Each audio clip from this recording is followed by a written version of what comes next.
Les jours qui suivirent furent les plus longs de la vie de Chloé. Le lendemain de sa nuit blanche, elle avait terminé son article. Pas publié, non. Tapé, relu, corrigé, mais gardé précieusement dans un dossier crypté sur son ordinateur. Elle n'était pas prête à appuyer sur « Envoyer ». Pas encore. Il manquait des preuves, des témoignages directs, et surtout, elle devait protéger Emma. La petite fille était partie chez sa tante à La Rochelle. Chloé avait inventé une histoire de formation professionnelle, de déplacement urgent. Emma avait pleuré un peu, puis s'était consolée avec la promesse d'aller à la mer. Gabriel n'était pas rentré cette nuit-là, ni la suivante. Il envoyait des messages courts, fatigué, « Je suis chez un collègue. J'ai besoin de réfléchir. » Chloé ne lui répondait pas. Elle avait trop de colère. Le 3e jour, elle décida de consulter un avocat. Pas n'importe lequel. Maître Delorme était un vieil ami de fac, un homme de 40 ans, discret, efficace, qui plaidait le droit de la famille et accessoirement le droit pénal. Il avait accepté de la recevoir chez lui, un soir, pour éviter les regards indiscrets. « Tu es sûr de ce que tu avances ?» demanda-t-il en parcourant les notes que Chloé avait apportées. « J'ai le rapport d'enquête complet, les témoignages caviardés, et une reconnaissance orale de Gabriel. » Une reconnaissance orale, ça ne vaut rien devant un tribunal. Je sais. C'est pour ça que j'ai besoin de conseils. Victoire m'a menacée. Elle veut me prendre Emma. Maître Delorme posa les papiers, enleva ses lunettes, et la regarda avec une gravité qu'elle ne lui connaissait pas. Chloé, je vais être franc. Victoire Delaunay a du pouvoir, de l'argent, et des relations. Si elle décide de te nuire, elle peut te rendre la vie infernale. Mais elle ne peut pas te prendre ta fille sans preuve. Elle peut en fabriquer. C'est plus difficile qu'on ne le croit. Les juges ne sont pas naïfs. Mais pour te protéger, il faut que tu sois irréprochable. Pas un écart, pas une cigarette en public, pas un mot plus haut que l'autre. Tu es une mère parfaite, à partir de maintenant. Je suis déjà une mère parfaite, répliqua Chloé avec ironie. Alors continue. Et surtout, ne publie rien pour l'instant. Tant que l'affaire n'est pas au tribunal, garde tes preuves au chaud. Il lui serra la main, la raccompagna à la porte. Dans la rue, la pluie avait repris. Chloé remonta le col de son manteau et marcha vers sa voiture. Elle sentait un regard sur sa nuque. Elle se retourna. Rien. Une rue déserte, des lampadaires, des voitures garées. Mais elle aurait juré qu'une silhouette s'était éclipsée derrière un conteneur. Le lendemain, elle prit la route de Mérignac pour retrouver Léa. La bibliothèque était trop exposée. Cette fois, elle s'était donné rendez-vous dans un petit café près de la gare, un endroit discret où personne ne les connaissait. Léa était déjà là, assise à une table du fond, une tasse de thé refroidie devant elle. Elle avait les traits tirés, les yeux cernés. Elle ne dormait plus, elle aussi. « J'ai réfléchi », dit-elle dès que Chloé s'assit. « Je veux savoir qui c'est. Le conducteur. Je veux son nom. Je ne peux pas vous le donner tout de suite. » Pourquoi ? Parce que c'est mon mari. Le silence tomba comme un coup près. Léa la regarda, bouche bée. Sa main se crispa sur la tasse. Vous êtes mariée avec l'assassin de ma sœur ? Il n'a pas voulu. C'était un accident. Il avait 20 ans, il avait bu. Il a pris la fuite par lâcheté. Sa mère a tout orchestré pour le protéger. Sa mère ? Victoire Delaunay. Une femme d'affaires puissante. C'est elle qui a payé les témoins, elle qui a fait classer l'enquête. Léa resta immobile, le visage fermé. Chloé voyait la colère monter, les poings se serrer, les lèvres trembler. « Vous voulez que je le plaigne ?» demanda Léa d'une voix glaciale. « Non. Je veux que vous sachiez que je ne le défends pas. Il va témoigner. Il va avouer. Il va avouer parce que vous l'avez forcé. Oui. Et parce qu'au fond, il en a envie. Il vit avec ça depuis 15 ans. » Léa secoua la tête, but une gorgée de thé froid, reposa la tasse. « Je ne sais pas si je peux vous faire confiance. » Vous n'avez pas à me faire confiance. Vous avez à savoir que je vais publier un article. et que votre sœur aura enfin un nom, une histoire, une justice. Une justice? Il n'ira pas en prison.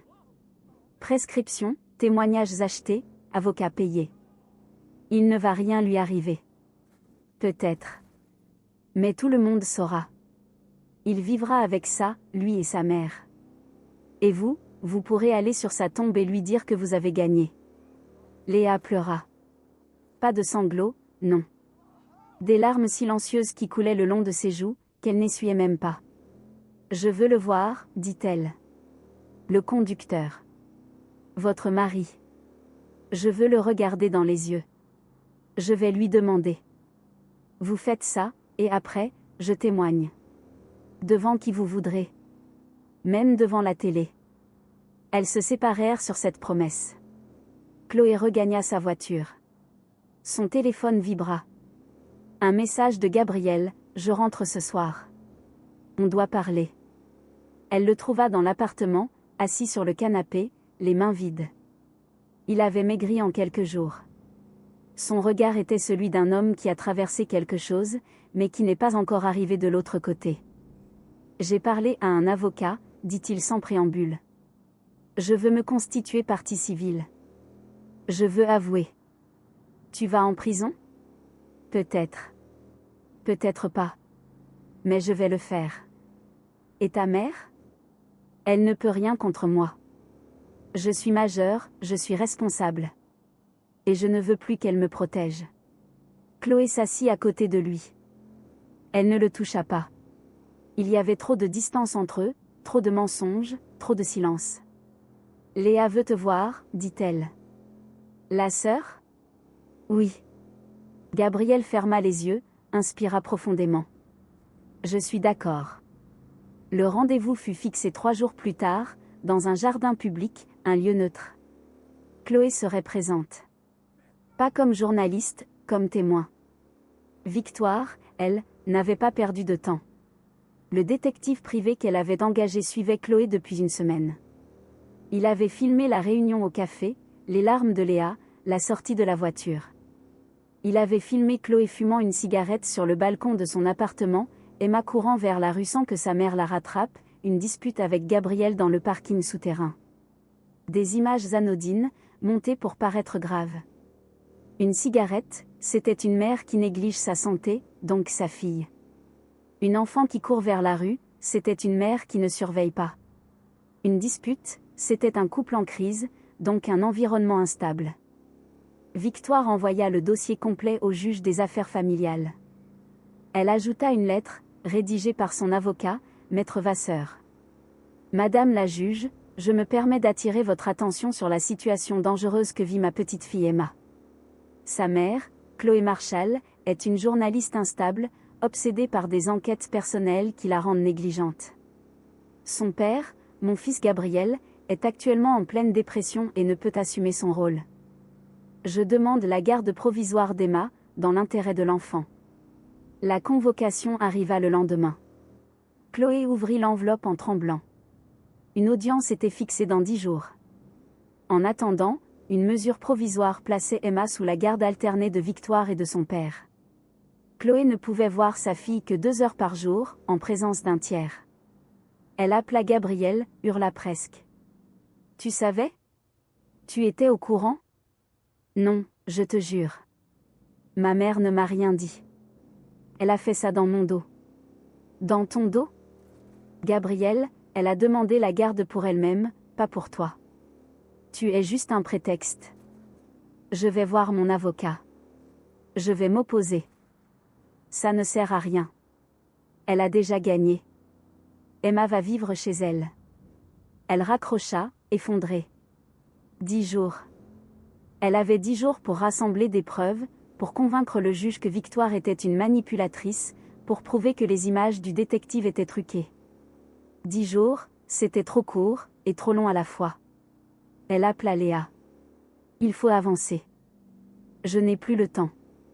Qu'est-ce qui se passe? Victoire veut me prendre ma fille. Je dois publier l'article rapidement. Avant l'audience. Publier. Je témoigne. Et je veux voir votre mari avant. Demain. Même endroit, même heure. Le lendemain, Gabriel se leva à l'aube. Il avait mis une chemise blanche, un pantalon propre. Il ressemblait à un homme qui va à un enterrement. Chloé l'accompagna en silence. Dans le jardin public, Léa les attendait, assise sur un banc, les bras croisés. Gabriel s'arrêta à 2 mètres d'elle. Il ne savait pas quoi dire. Il resta là, immobile, comme un accusé qui attend son jugement. « C'est vous ?» demanda Léa. « Oui. Vous l'avez tué. »« Je l'ai tué. »« Pourquoi vous êtes parti ?»« J'ai eu peur. J'étais lâche. Je le suis resté longtemps. Et maintenant ? Maintenant, je vais dire la vérité. Devant tout le monde. » Léa le regarda longuement. Puis elle se leva, s'approcha de lui, si près qu'elle aurait pu le toucher. « Je ne vous pardonne pas, dit-elle. Je ne vous pardonnerai jamais. Mais je vous remercie de ne plus mentir. » Elle tourna les talons et partit sans se retourner. Gabriel resta là, sous le regard de Chloé. Il pleurait enfin. Des larmes silencieuses, comme celles de Léa, comme celles de toutes les femmes qui avaient attendu trop longtemps. Cette nuit-là, Chloé publia l'article. Elle le titra sobrement, « La mort d'Élodie, l'enquête étouffée, le fils d'une femme d'affaires, l'accident caché depuis 15 ans. » Elle nomma Gabriel. Elle nomma Victoire. Elle cita Léa. Elle joignit les preuves, le rapport d'enquête complet, le témoignage du commissaire à la retraite, la description du conducteur, les lettres anonymes. L'article fut mis en ligne à minuit.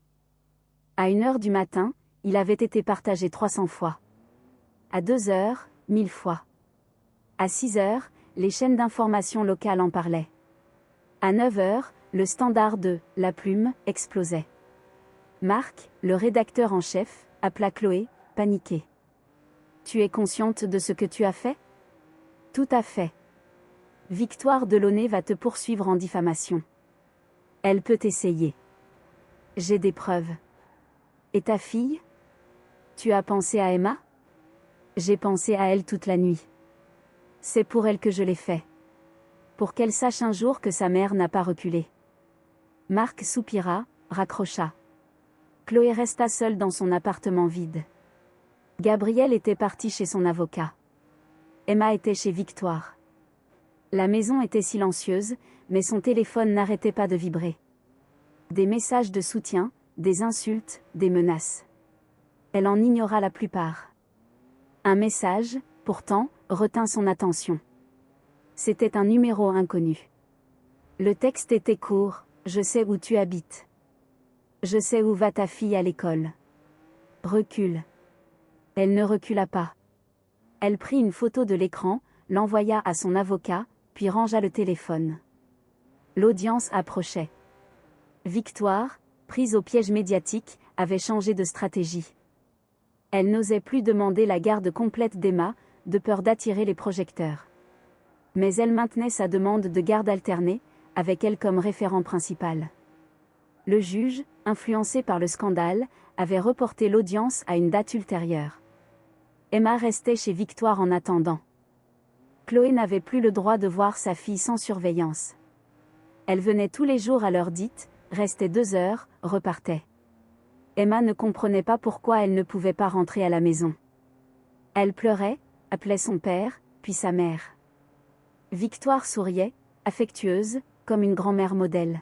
« Tu vois, disait-elle à Chloé, ici elle est en sécurité. Pendant que toi, tu détruis des vies. » Chloé ne répondait pas. Elle serrait les dents, prenait Emma dans ses bras, lui lisait une histoire, et repartait. Le soir du 7e jour, Gabriel revint à l'appartement. Il avait démissionné de l'hôpital. Il ne pouvait plus soigner les autres, disait-il, sans avoir payé sa dette. Il avait trouvé un avocat pénaliste, prêt à plaider sa cause. Il allait se rendre au tribunal, reconnaître les faits, accepter sa peine. « Tu risques la prison, » lui dit Chloé. « Je sais. Et Emma ? Emma saura que son père a fait ce qu'il devait faire. Un jour, elle comprendra. » Ils s'assirent sur le canapé, sans se toucher. Le silence était moins pesant que les jours précédents. Peut-être parce que, pour la première fois, ils n'avaient plus de secret l'un pour l'autre. Le téléphone de Chloé vibra. Un message de Léa. Je viens de voir votre article à la télé. Ils ont montré la photo d'Élodie. J'ai pleuré. Merci. Chloé lui répondit, ce n'est pas fini. Elle avait raison. Ce n'était pas fini. Victoire, dos au mur, préparait sa contre-attaque. Elle avait rencontré un juge ami, obtenu une ordonnance de protection contre Chloé, l'accusant de harcèlement. Un policier se présenta à l'appartement le lendemain matin. Madame Marshall, vous êtes convoquée au commissariat. Vous avez le droit de garder le silence. Pourquoi ? Plainte pour diffamation, mise en danger d'enfants, et harcèlement. Vous êtes entendu demain à 9 h. Chloé regarda Gabriel. Il était pâle, mais il hocha la tête. J'irai avec toi, dit-il. Tu ne peux pas. Tu es témoin. Je suis ton mari. J'ai le droit. Tu es l'accusé principal, Gabriel. Laisse-moi faire. Il obéit, comme il avait toujours obéi. Mais cette fois, ce n'était pas à sa mère. C'était à elle. Chloé passa la nuit à préparer ses réponses, à rassembler ses preuves, à écrire une lettre pour Emma, au cas où. Elle ne dormit pas. À 8 h, elle était devant le commissariat.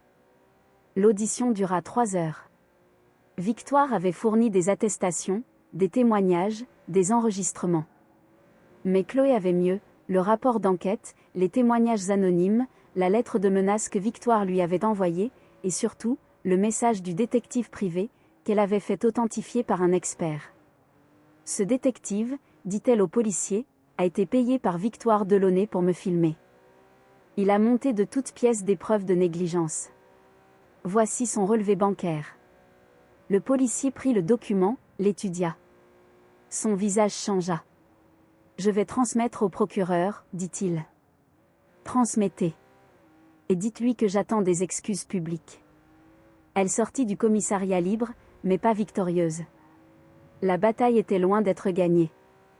Victoire avait encore des cartes à jouer, et elle ne reculerait jamais. Dehors, Gabriel l'attendait, adossé à sa voiture. Il lui tendit un café. « Ça va ? Je suis debout. Ma mère a appelé. Elle veut te rencontrer. Elle dit qu'elle est prête à négocier. » Négocier quoi ? La garde d'Emma. L'article. Tout. Je ne négocie pas avec une femme qui a acheté le silence pendant 15 ans. Alors qu'est-ce que tu fais ? Je continue.